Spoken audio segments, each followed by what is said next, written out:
Saat ini bersama dengan kami membicarakan hal yang agak serius.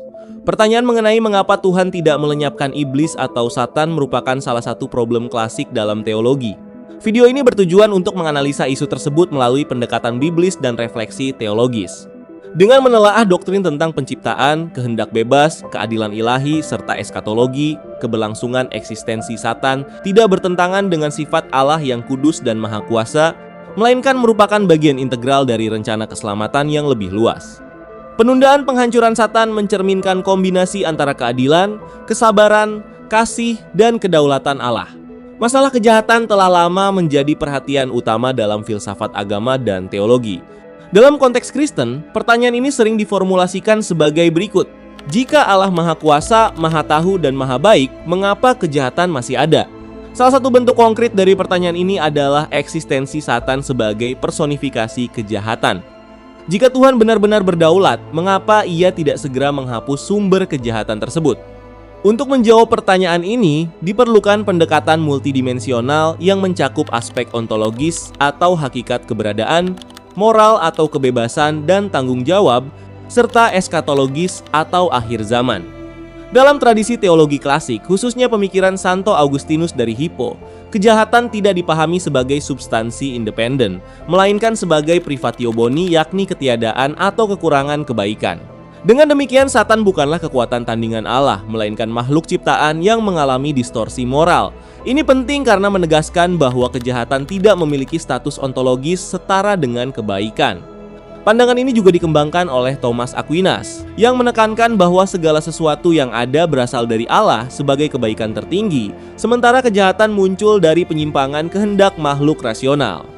Alkitab tidak memberikan narasi eksplisit yang sistematis tentang penciptaan malaikat, namun berbagai teks seperti dalam Yesaya 14 dan Yehezkiel 28 sering ditafsirkan sebagai referensi simbolik terhadap kejatuhan Lucifer. Lucifer digambarkan sebagai makhluk yang diciptakan dalam keindahan dan kesempurnaan. Namun, melalui kesombongan, ia memilih untuk meninggikan dirinya melawan Allah. Kejatuhan ini bukan akibat cacat dalam penciptaan, melainkan hasil dari penyalahgunaan kebebasan kehendak. Dengan kata lain, Tuhan menciptakan makhluk yang baik, tetapi makhluk tersebut memilih kejahatan. Doktrin kehendak bebas atau free will merupakan elemen kunci dalam memahami mengapa Tuhan tidak segera menghancurkan Satan. Kasih sejati tidak dapat dipaksakan. Ia harus dipilih secara bebas. Jika Allah menciptakan makhluk tanpa kemampuan untuk memilih, maka relasi antara pencipta dan ciptaan akan bersifat mekanis, bukan personal. Pemikir seperti Alvin Plantinga mengembangkan free will defense yang menyatakan bahwa keberadaan kejahatan adalah konsekuensi logis dari dunia di mana makhluk memiliki kebebasan moral. Dengan demikian, kemungkinan kejahatan adalah harga yang harus dibayar untuk memungkinkan adanya kasih yang autentik.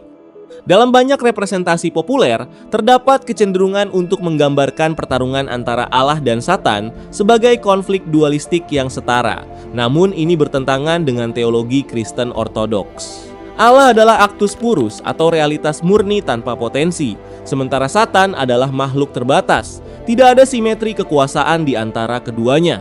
Narasi dalam kitab Wahyu, khususnya pasal 12 dan 20, menegaskan bahwa kekalahan Satan telah ditentukan. Ia bukan rival sejati, melainkan pemberontak yang telah kalah.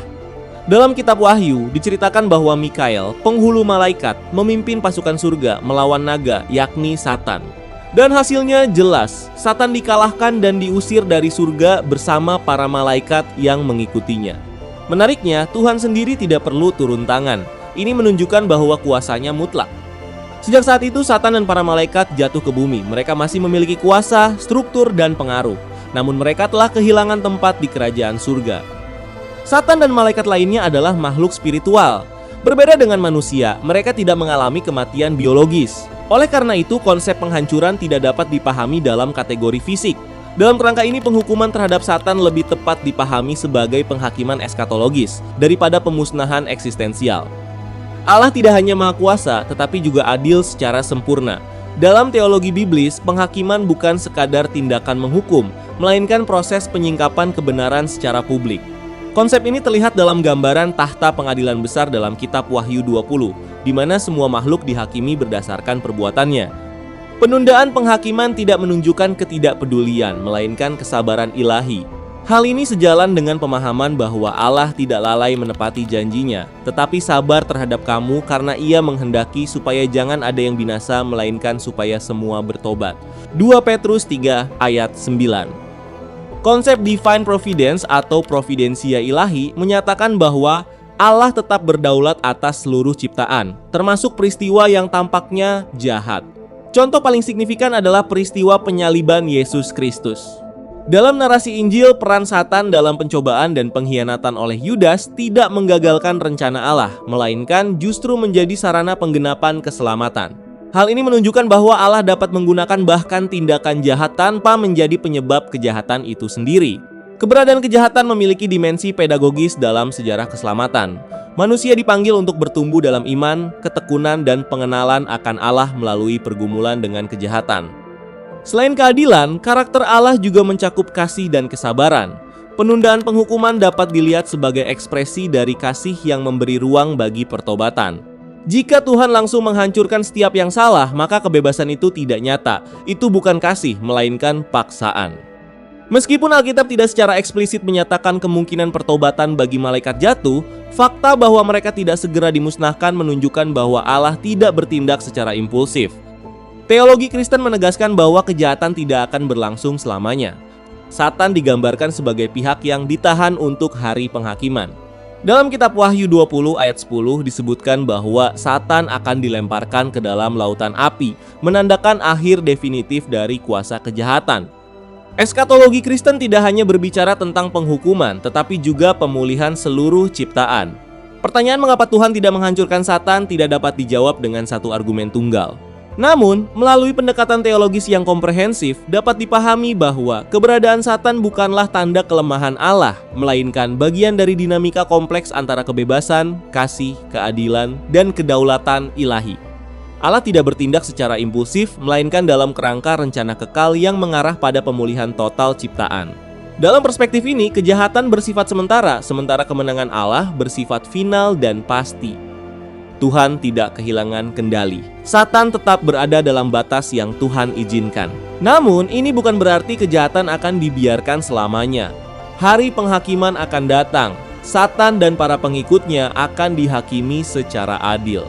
Pada akhirnya, bukan hanya penghukuman yang terjadi, tetapi pemulihan. Tuhan ingin memulihkan ciptaannya, bukan sekadar menghancurkan kejahatan.